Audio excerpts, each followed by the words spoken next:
Alright, ladies and gentlemen, I'm here on the channel, last video for the day, because there's nothing else to recap tonight, so I'm going to do my other news here. I'm going to talk about wrestling to start off here, then we'll get to NASCAR, a little NASCAR, and then NFL. Some stuff announced for tomorrow night on Monday Night Raw. Sami Zayn and Penta versus Braun Breaker and Bronson Reed is set for tomorrow night on Raw, which I'll be recapping. Sami and Penta together sounds like a great match. I'm sure this will be Seth Rollins interference.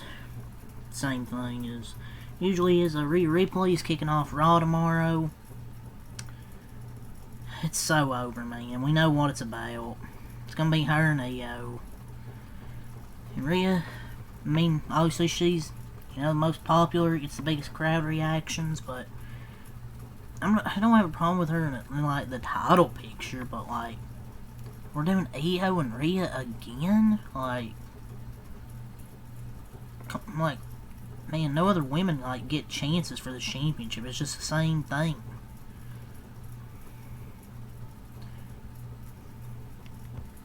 I'm not going to sit here and say Rhea Hogan like everybody else does on Twitter. But, I don't know, I just want something like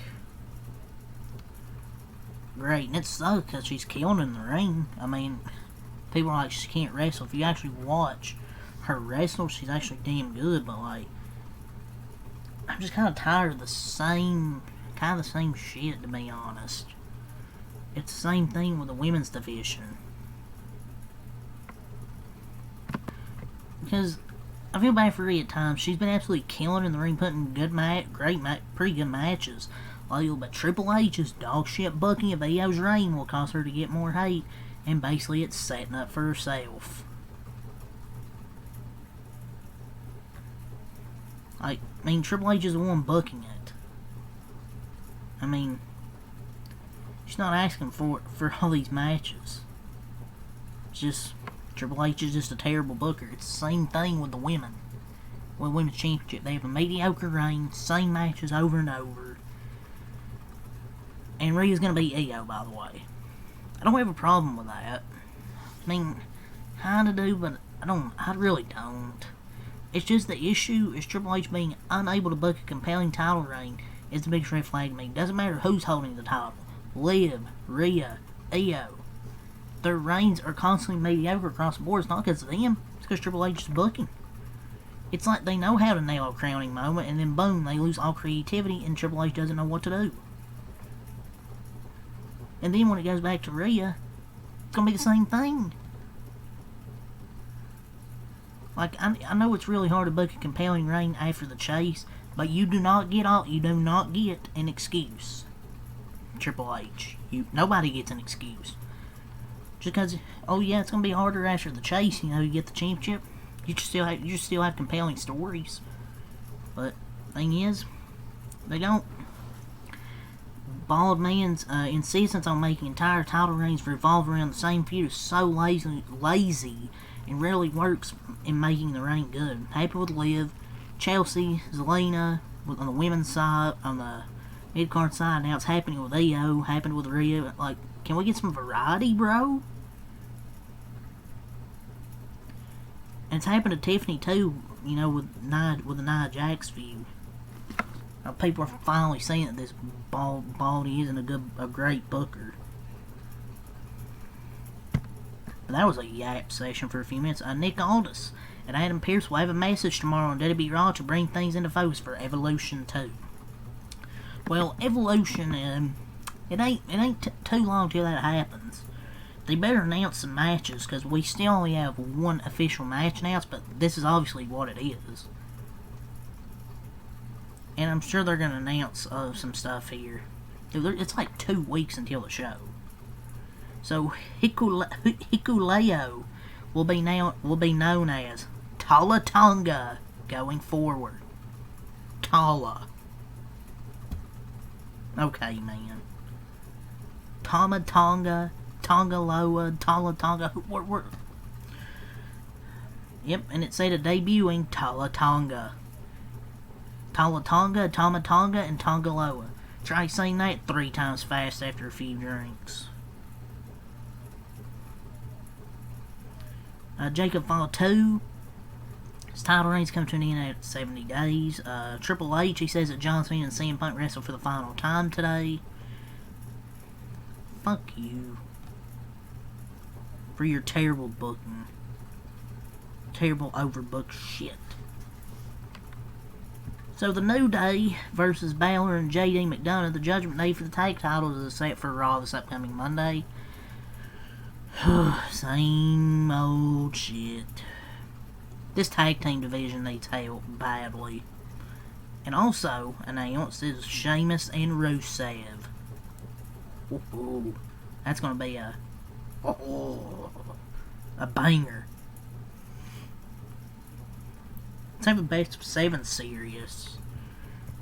Jade Cargill and Cody Rhodes won the King and Queen of the Rings. So, the producer of the CM Punk Doctor of Punkonomics promo was actually Bobby Roode. Yes, Bobby Roode.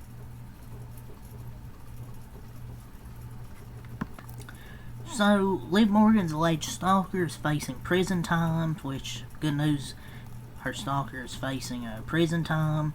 Well, I don't get why people just stalk wrestlers. Like, they don't even know who you are. Like, get a life, man. So, there's an update on Otis and his WWE status. Now, why he's kind of been missing. He's not currently listed as an active roster. The WWE's roster indicating potential injury woes or something further to make him unavailable for use by WWE. But Fightful Select offered an update is note that he is in fact injured and was undergoing an arthroscopic surgery in order to see if he had more pressing issues with his injured elbow. He isn't expected to miss too much time, so it's an update with Otis. So there's an update on rumored WWE interest in Mystico. Is this Sin Cara? Oh god. Somebody wants that. CM Punk had his Saudi apology to the crowd. No, I don't really care to talk about that. Liv Morgan underwent her shoulder surgery.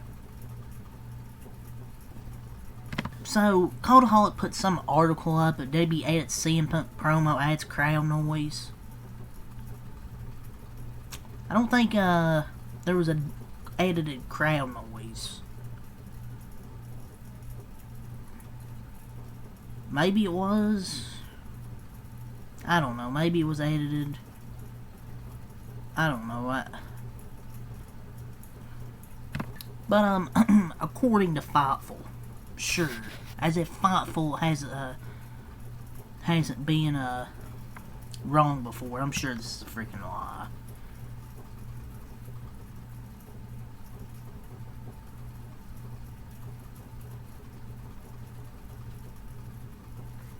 So, Claudio's been given time off recently from AEW, which is why he's not been appearing on the screen during the week. Chris Jericho's current Fozzy tour is over and is waiting for a storyline from Tony Khan to return on the screen.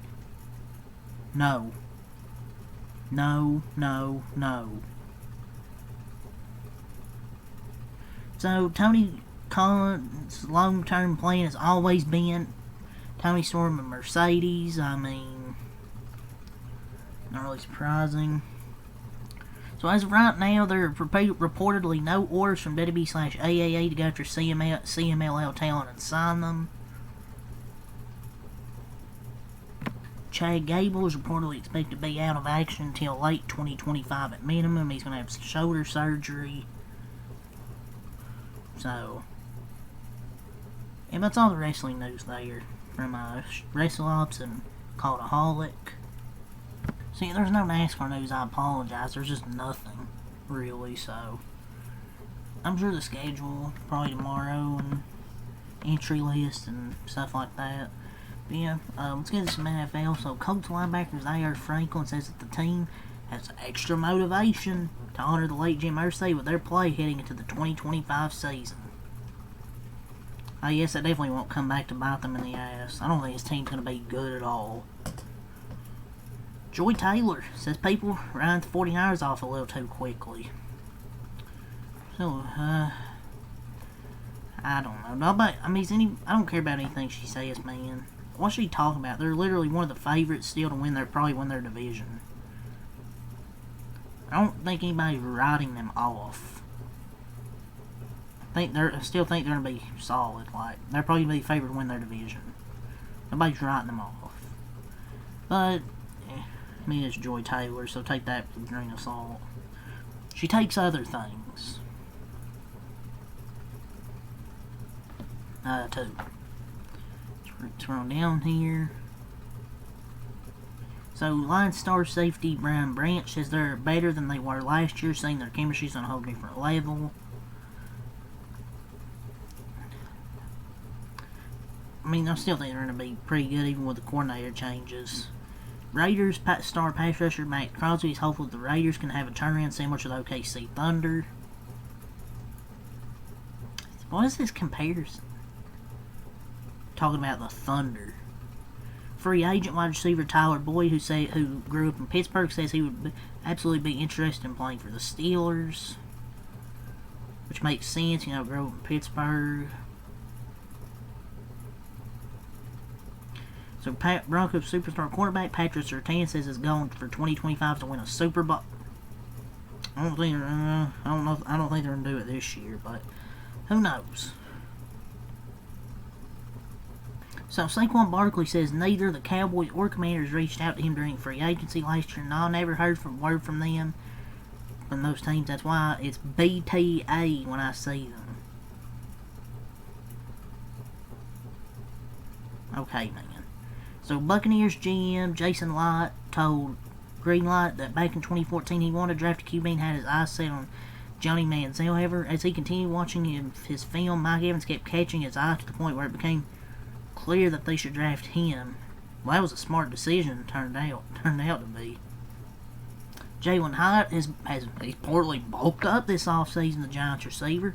Hopes to make a bigger impact in 2025.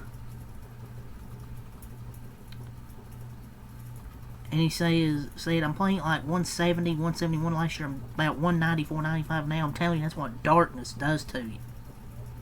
Excuse me, sir? Whatever. Yeah, I don't think he's gonna take a bit.